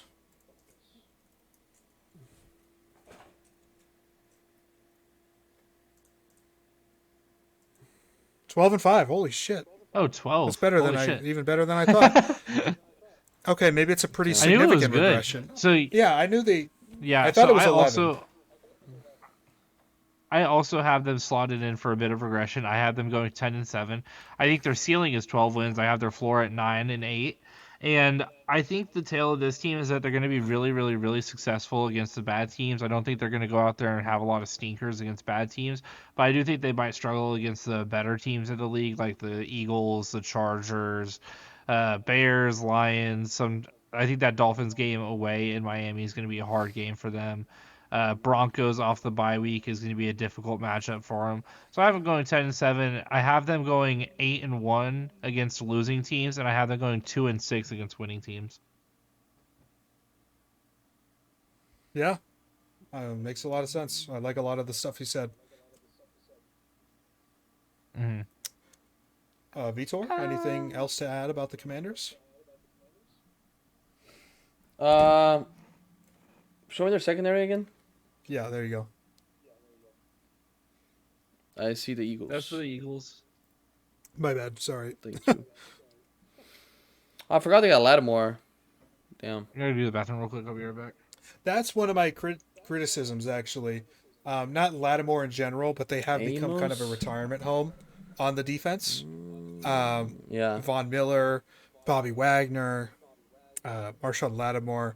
So I'm concerned about speed and about size on this defense. Yeah, linebacker group is very heavy. They tackle like a motherfucker, but they're heavy. And which is why I think Bobby Wagner at this point in his career shouldn't be looked at the way that he is. Very, very one-dimensional right now. So they might play Nogany more towards like closer towards the linebackers because of his speed, but obviously he's not that good tackling. Maybe just to cover ground close to them. I really don't know if he's going to play outside corner because they did draft Trey Amos. I'm sorry, nickel. I'm sorry. I think they might put that's what I was thinking as well. They might put Mikey Sanders still at nickel and try that out because I don't know. Problem is with the ESPN depth charts is of course they don't usually put rookies unless it's like a rookie quarterback or someone who is obviously the number one spot or number two spot. I really didn't like the Von Miller signing. Like I don't know. Yeah, it's whatever. It's very much whatever, and again, it's a retirement home on I don't defense. understand why Vaughn is still in the league. It really is. But I like Jersey Newton. Obviously, I was really high on him in the last draft. Like I can't allow the gut pain. I mean, it's decent. It's not a championship. It's not a championship caliber defense. They need to improve on the run defense. I think that's one of the big core tenets is just stop the run better, and you'll win. And the secondary is not good either. They did have one of the best picks in the draft though with Trey Amos. Yeah, we did talk about that. It was a very good pick. Yeah, it was a good pick. Okay. I mean, do we even have to talk about this team, bro? Like, it's just the best roster in football. Honestly, I don't think we do, really. I do think that they'll lose a little bit more games than people are expecting, but they're still going to be the 1 seed in the NFC, I expect. That is the Philadelphia Eagles, the reigning Super Bowl champions. Not a lot to say. Very straightforward. I guess they had the best defense in football, top 5 at least, best O-line. I do have some concerns that will not hinder this team totally, but may hinder another Super Bowl run. We've seen them have an offensive coordinator departure before, and the next season was really bad for the offense. That's fair criticism. So there's a concern there. Like, will this be the same story, or have they gelled more as a unit to where that won't happen again? I'm curious about that. I have written here Madden cover curse, and obviously that part is a joke, but I am concerned a little bit because Saquon has had some durability issues in years prior. Now, he was healthy all of last season, and certainly played like it. He was phenomenal, but as recently as Christian McCaffrey, we saw a running back take that much of a workload before in both the run game and the pass game, had a monster season, and the next season was riddled with injuries. And not saying that's going to happen again, but I think it's a question to ask with regard to Yeah. this team. Again, not predicting the injuries at all. And if Saquon for some reason gets hurt, this team is not the same. It's not Offensively, the it same at takes all. a big blow, very big Yeah. blow. And I just have a very quick comment. The NFL Top 100 Plays video was sent out recently, and the number one play is a reverse huddle by Saquon, and I think it's asinine, with all due respect. And it's an impressive play. It's a crazy athleticism. It's But such a nothing burger. it's such a nothing burger. Yeah, I mean, obviously it's crazy, but it's not the best play of the season. No, it's just not. Off the top of my head, the best play of the season was the Lamar Jackson The play against the Bengals, where where he the scrambled. self catch. No, not the self catch. Where he scrambled for like 30 seconds in the backfield, ranging up and down around the 30-yard line, throws across his body to the back of the end zone, and the pass was caught. I don't remember by who, but that was probably the most impressive play I saw all Okay. of last year. I think the first one that comes up was the crazy long ball by AR. Okay. On the run I between remember two the one that defenders. you're talking about that he threw to Josh Downs. Was it Yeah, in that week was one? unbelievable. Week one or week three, very early. Week one, Yeah. week two, very It was early. like week 2 or 3, but it was on a go or like not on a go route, but like on a very very deep crosser that Deep ended up cross, on the yeah. left side of the hash. Unbelievable play. I think I remember that one. A little bit of a bias cap on for me, but one that I love was the Fred Warner pick six against the Patriots.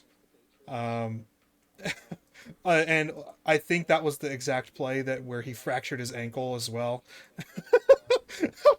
And Well, that's lovely. yeah, friggin' awesome. But hey, he played the entire rest of the season, so he's a dog, and he was still the best Dog linebacker shit. in football. Right. I I don't know, man. I think the Washington Commanders Hail Mary touchdown when Jaquan Brisker was in the It- corner just Wait, yapping. wasn't that Tyreek? No, I think but that was the reverse Tyreek huddle was Stevenson, better. right? It was Tyree Stevenson, that's right. You're right. Yeah, No, the reverse huddle you're was right. better The than reverse the Hail hurdle Mary. was better, 100%. Yeah. Yeah. Fuck a Hail Mary. Right. They only happen like Um, once every 2 years. Yeah. Wait, the number 2 play sucks ass too. The number 2 play is just a kick return. Boo. No, but it's a crazy kick return, bro. That kick return is crazy. Dude, all it is he turns around, picks up the ball, and then does a pirouette no, spin not move. that Nah, one. nah, it's a crazy, Not it's a that crazy one. spin, bro. Nah, that play's crazy, bro. That play's play crazy. only exists because he fucked up at the beginning. It's so stupid. But nah. It's a crazy play, bro. Yeah. I'm done talking about the Eagles. You know the number one play is the referee missing the face mask in the end zone. Oh my god.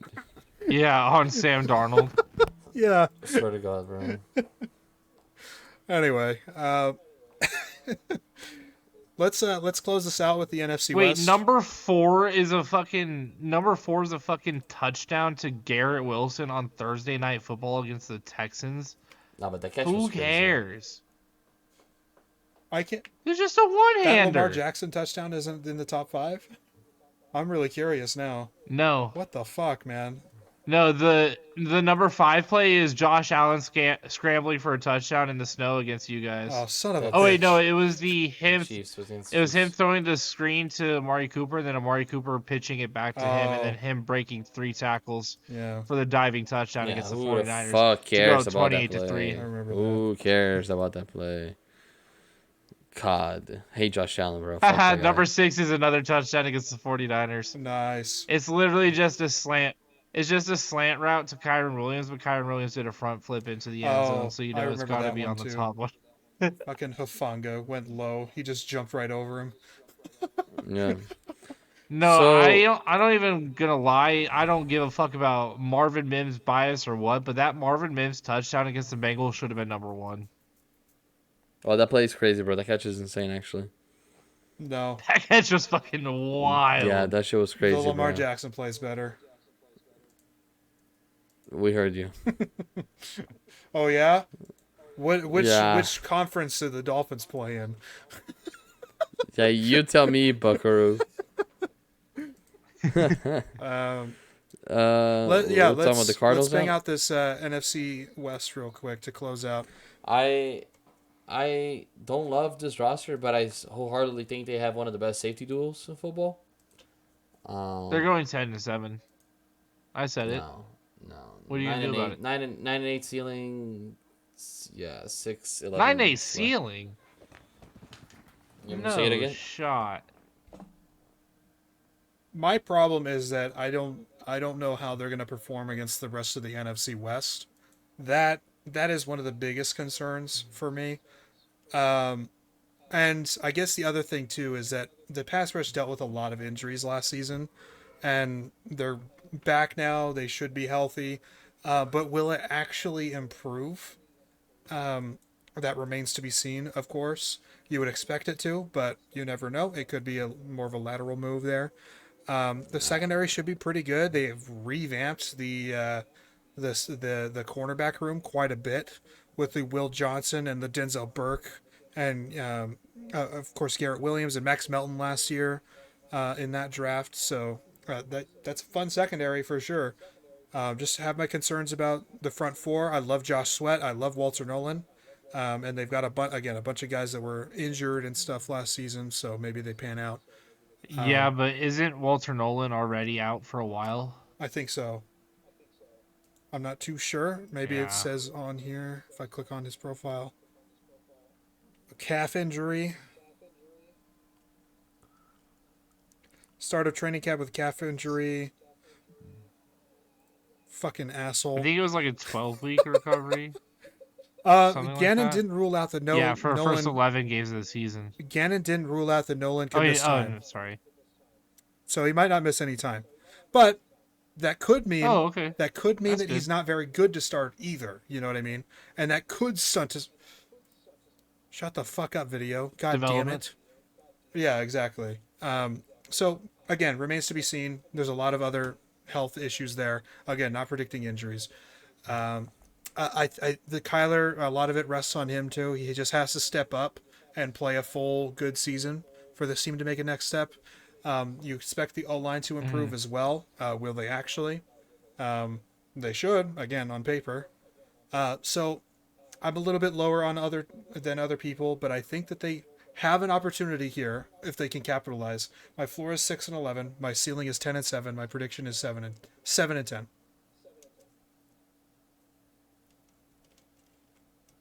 I got Um, them going 10-7. I think they're gonna play good, hard defense. They're gonna get a lot of turnovers this year, and I think Kyler Murray is gonna be able to play consistent enough football to win them 10 games. Fair enough. I can see it. It's my well, ceiling. All right. I already said what I had to say to this team. Seattle Seahawks. Uh, Uh, and in Brazil we have a saying, uh, doesn't smell, but doesn't smell good either. It doesn't stink, but doesn't smell good either. I mm, guess proper way of saying it. hmm It's literally the same. It doesn't smell good, but it doesn't stink either. Yeah, I kind of Um, like that. it's a very mid roster. 8 and 9. My prediction 10-7 ceiling I think six. the biggest thing to look at heading into the year uh, is Sam Darnold without Kevin O'Connell. That's the only time that he's seen massive success statistically, Way at worse least. O line. The O line is significantly worse, although I think that they're finally starting to figure out the interior. Like the Gray's Able pick in this draft, I think was a big hit. So we'll see what happens. But yeah, I just I like I can't buy the Darnold hype yet until I can see it. no. Right, I have to see it first. Hmm. I like the left side of the line, and I think that can Sure, be this. I Charles like Cross is Ray cool. Zabel a lot. I think yeah, Cross is also cool. Uh, That right I like side the is kind of brutal. secondary. Yeah, right side is brutal. I was The thinking right as side is well. really bad, and Yeah. the center's not good either. But if they want to send us if they want to send Gray Zabel to Miami for 3 bags of chips, I'm doing it. So I like their secondary a What bags lot. of chips are you sending there? So I'm sending a Fritos honey barbecue, my personal favorite. So that should mean something to them. A blue Okay. Doritos and some puffy, Okay. fucking what's it called? The cheese shit, Cheez Its. Cheetos. Cheetos, not Cheez-Its. The puffy Cheetos, yeah. Cheese puffs? Dude, that's crazy work. I ain't gonna lie. Yeah, but I'm giving them the Fritos Honey Barbecue, which is my personal favorite, and Blue Ranch. And Blue Ranch. You know what? I think that's a much more valid one than you did the last time. So, improvement. We're proud of you. So if I give We didn't you hear no plain ass Lay's potato chips. so if I give you 2 Blue Ranch and 2 Fritos Honey Barbecue for Bobby Witt, you're gonna do that? 2 Blue Ranch, 2 Honey Barbecue. See, it just depends on what the bev is. Is it a good bev? What are It's we Baja talking? Blast, bro. Come on, man. Dude, that's a hard trade. Look, right your there. And that's microphone. the I have to last- say Your yes right microphone now. looked like Baja Blast for a second. It was meant to be. Yes, sir. It's Not the last anymore, of my but- stock, man. I don't have any more Baja Blast. It's the last of my stock. There it is. There it Yeah, is. I There it might be is. taking that trade. It's Taking a Baja. trade. It's Baja. Let's go. Bobby Witt is officially a Marlin. Let me call Peter Bendick, send him the trade. Say, on behalf of the Marlins organization, I've donated 4 bags of chips and a Baja Blast that's Yeah, half drink. Only thing I request of him is to pay for the chips because I gave him Bobby Witt. So yeah. Yeah, and please make sure you pay the salary for Bobby Witt Jr. I can't really afford that. Okay. The Marlins would be pissed, dude. The Marlins would be like, "You motherfucker! You put Bobby Witt Jr. on our team. We have to pay this guy We now." have to pay. We have to spend money. Oh my God forbid. Yeah, they'd be like, "Dude, we got Bobby Witt Jr. for the next 11 years Oh for my God. $270 million. Why are we paying him that much? Imagine when Stowers asks for money and they go $25 like, million why a do we year have to for pay Bobby you? Witt Jr. Like, come on, that's way too much money. Real. Imagine how the contract negotiation with Stowers is gonna go. Well, I'm asking for 10 years and whatever. Why are we paying you money? We weren't supposed to pay you money. They're gonna be like, "Wait, you want 6 digits? You're not here to I thought volunteer. we were like putting you on that like You're not accountant money." real. So the Seattle Seahawks, I had this team flopping. Sam Darnold's going to play like ass. Their receiver core is going to take a massive hit without DK Metcalf.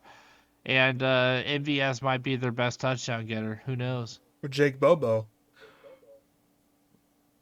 True. No, I have I like anybody else on receiver there? concerns too. They don't have a true receiver 3, and their receiver 1 and 2 are slot guys. So I don't know what the makeup is. It's kind of weird. It's gonna look weird too. I have a real issue with the play calling again, and the entire scheme. I don't think the system is at least to Darnold's benefit. So we'll see if it actually ends up working for him. The offensive line, like we said, is the right side is bad. It's brutal, even. The running back room is interesting, but I feel like Charbonnet is primed to get the bulk of carries now, and they might actually deal Kenneth Walker at some point this season, or at least let him walk. Dolphin. No, I'm kidding. Too many injuries, too many fumbles, stuff like that. Elijah Arroyo they drafted. They replaced Noah Fant with that. That's why Fant was cut. They obviously like Arroyo a lot. The pass rush was really solid last season. Actually, one of the more underrated units in football. They just need to continue that development, especially with guys like Byron Murphy the second in their second year, and DeMarcus Lawrence, the new addition. The secondary needs to stay consistent. I like the secondary too, but like a player like Reek Woolen cannot be slumping like he did last season. Nope. Again, Nick yeah. Emmanwori was a really interesting pick. It feels like it could be McDonald's next Kyle Hamilton. And consistency overall for all these NFC West teams is very paramount. I feel like if one team gets into a bit of a slump or a bit of a lull, one of the other 3 teams is going to take serious advantage of that in the division race. With all that being said, my threshold is very average for them. I have a floor of 7 and 10. I have a ceiling of 10 and 7 and a prediction of 8 and 9. Okay. Sorry, what did you say you had them going? I heard the floor and ceiling, but I didn't hear the final record. 8 and 9. Okay. 8 and 9? Yeah. Okay. Not far off. I'll save my Niners for last. We started with the Saints. We'll end with the Niners. All right. The Rams. The Rams are primed to. Your division winner. they're primed to try to repeat. I'll tell you what. Stafford needs to I'm remain not buying on this consistent. stock. I think that there's a potential in a decline again. There's only so many years that he can continue to play at the quality that he has been. I already thought he was showing signs of it last season. Now, whether it will continue to accelerate at that rate, we'll see. He has loads of weapons on the offense, though, and Devontae Adams being one of the new additions there. I think that's a fantastic add to this offense. His versatility is absolute. It's undeniable, and hopefully he has a bounce back year because I think he still has it in him. The defense needs to continue to ascend and Mm-hmm. improve. They were actually one of the surprising units last season, namely due to their defensive front. They had really strong years from Kobe Turner, from Byron Young, and the rookies, Jared Verse and Braden Fisk. Jared Verse being, of course, the headliner there. Quentin Lake broke out last season, and that was pretty impressive, and that really helps because this isn't a very good secondary, in my opinion, and it's a little bit thin now Mm-hmm. going into this season. So if this defense can stay consistent, they will certainly keep this offense in games, which I think this offense could struggle a little bit in putting up consistent points week by week. I don't think they're a bad offense by any means. I think they have a solid threshold overall. The floor is 9-8, the ceiling is 12-5, and my prediction is 11-6. And spoiler alert, the fifth seed in the NFC. I'm not buying the hype too much. I have their floor at like 8 wins and ceiling at 11, and probably predicting 9 wins.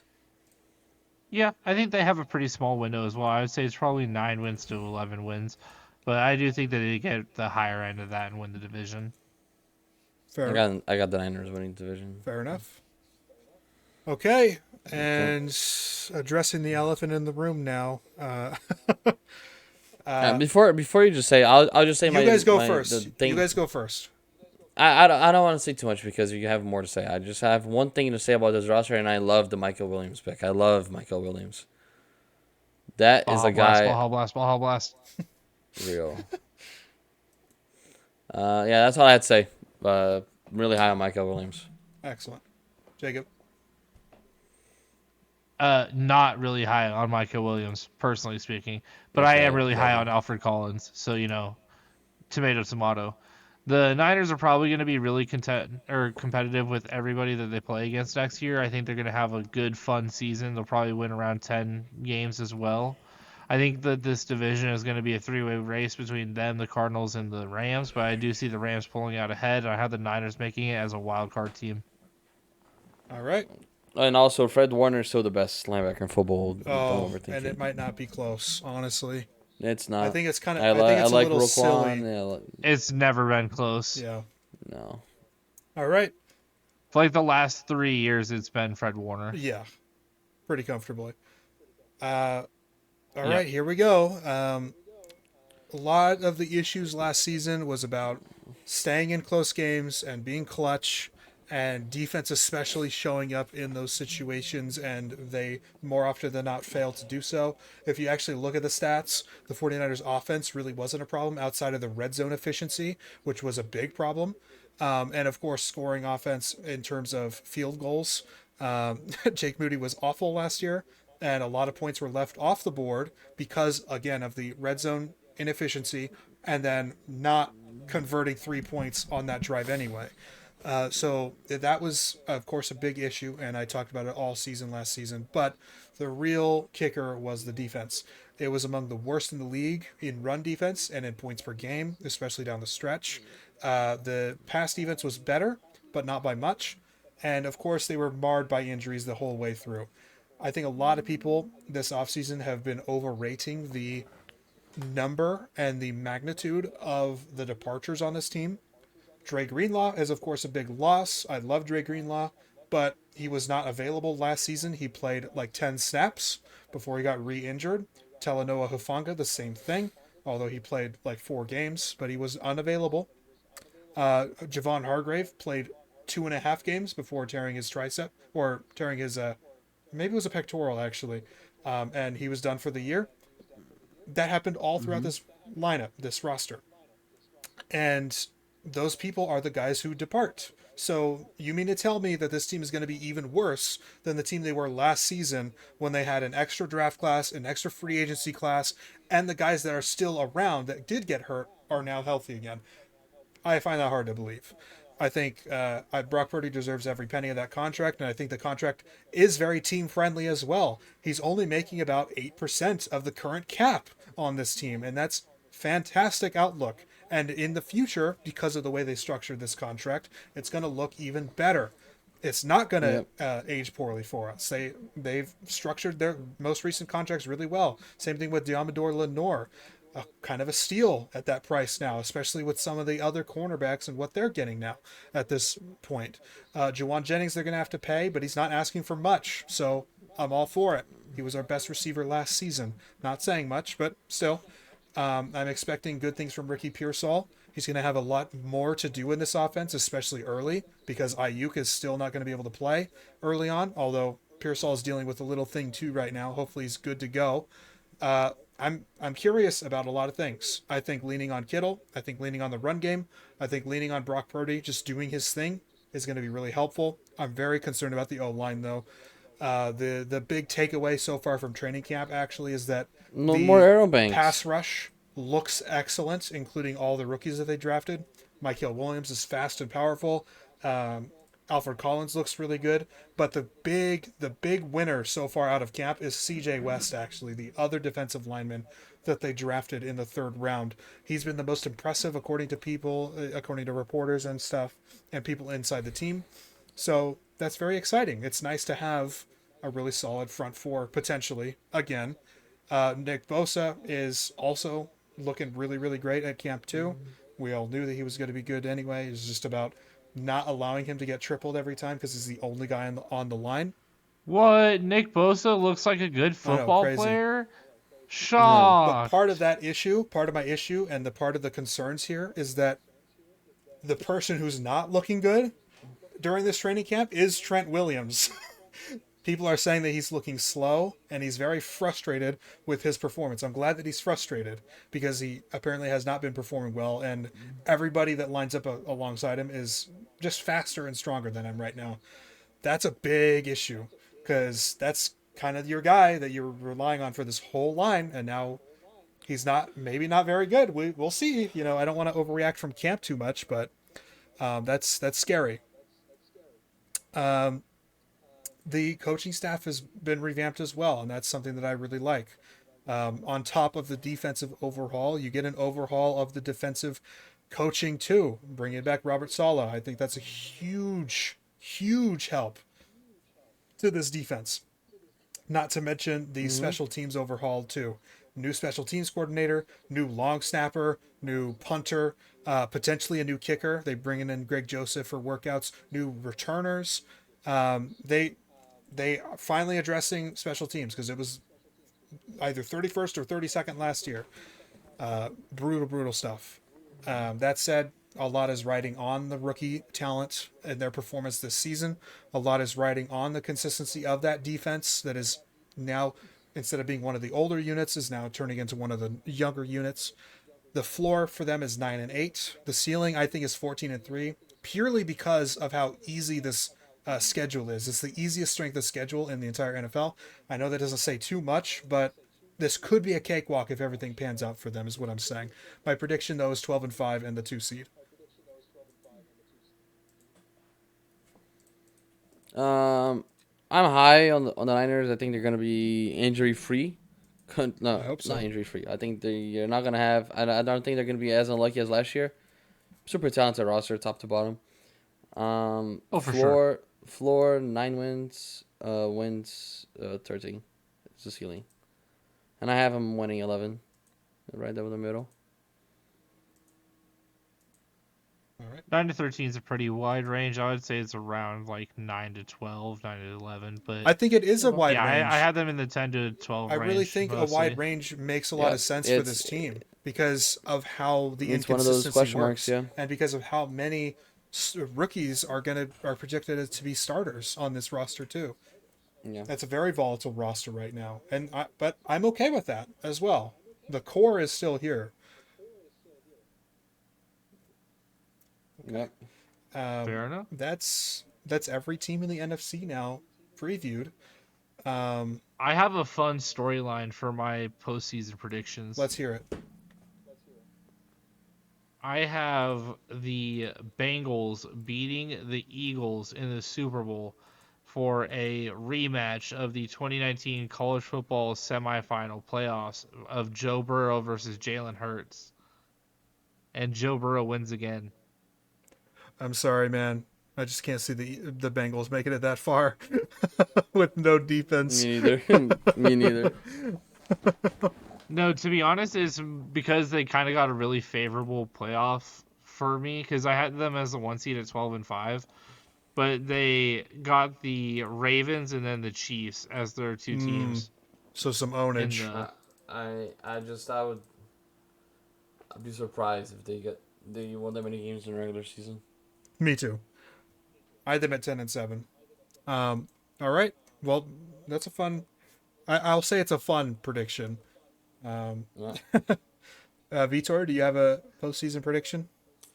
I did mine. I don't Saints know winning the what Super happened. Bowl. I thought I saved mine. I liked it, but I lost it. I know for a fact I had the Lions winning the Super Bowl Oh, against the Bills, and that's what I had. I okay. don't remember the pathway because I lost the progress, but yeah. All right. Well, you guys can see it on the screen, but the viewers cannot at home. So I'm going to describe my bracket here. He has the Bills getting it done. I Poor do. Barufi, close your I eyes. do have the Bills getting it done, getting over the hump, finally beating the Chiefs in a meaningful playoff game. And I have it over the Tampa Bay Buccaneers. Yeah, this the year, guys. This the year. I think that would be such a fun Super Bowl. No, man. Such a fun matchup and two really solid rosters overall. I love this because you have OU quarterback getting in the Super Bowl no matter what. Yes. With the NFC. Yes. Absolutely. I didn't want to be boring. I don't care.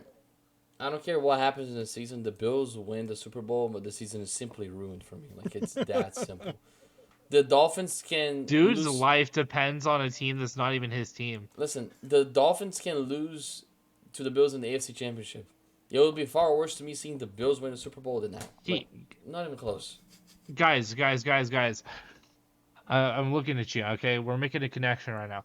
Barufi hates the Bills I hate the Bills. more than he likes the Dolphins. No, you don't understand because it's not that I hate it more. They can't win a Super Bowl. Like it loses the whole purpose.